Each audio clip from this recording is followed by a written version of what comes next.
Il y a 70 ans, après 4 années d'occupation, de privation, d'oppression, en ce début de juin 1944, les libérateurs tant espérés arrivent.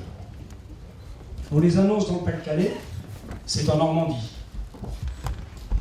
On les attend par la mer, les premiers arrivent par le ciel. On les croit anglais, ils sont américains.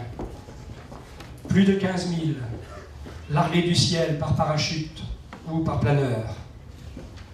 Plus d'un tiers sont tués, blessés ou portés disparus. Et près de la moitié de ceux-là le sont à leur arrivée au sol ou dans les premiers combats du premier jour. Outre la dureté et la violence des combats, c'est l'ampleur du sacrifice qui a marqué à jamais nos mémoires.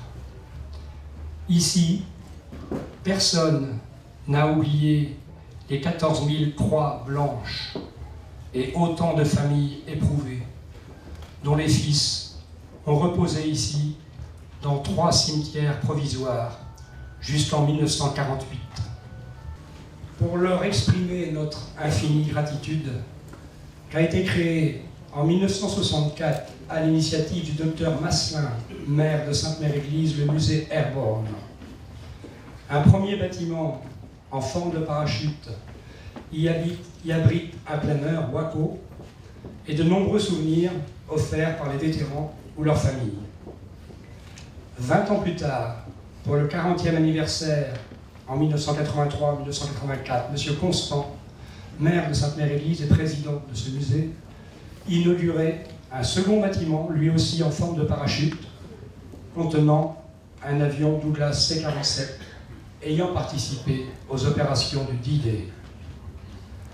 50 ans après la création de ce musée, en ce 70e anniversaire, avec les membres de l'association, nous sommes fiers et heureux de vous présenter ce 3e bâtiment en forme d'aile d'avion.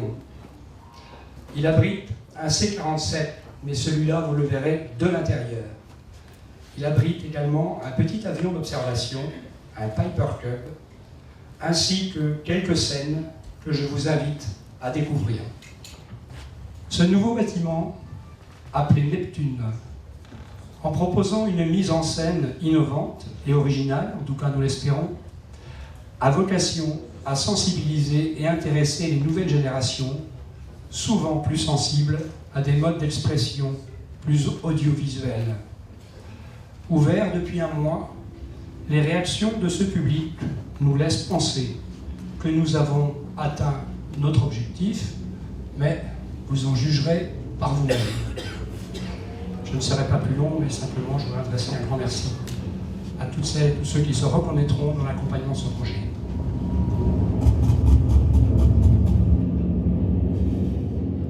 Ronald Reagan fut le premier président en exercice des États-Unis à venir en France commémorer le débarquement de Normandie.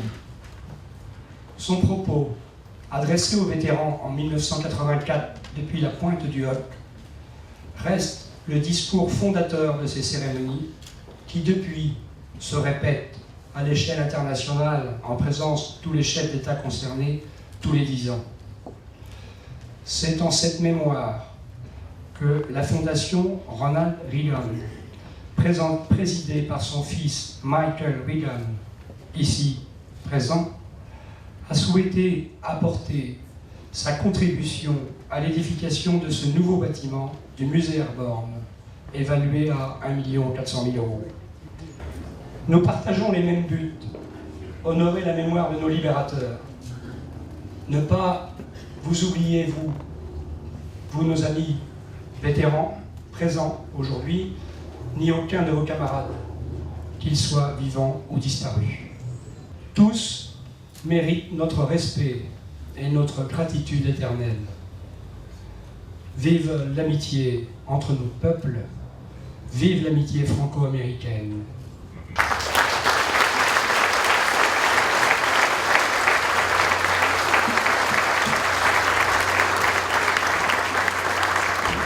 Let me also say this. that too often in America, we get involved with who likes us and who doesn't. I have never met a Frenchman who does not love America. And I want to thank you for what you have done for our country and our nation, and what you did for those who gave their lives here on this battleground 70 years ago. God bless the Renault family.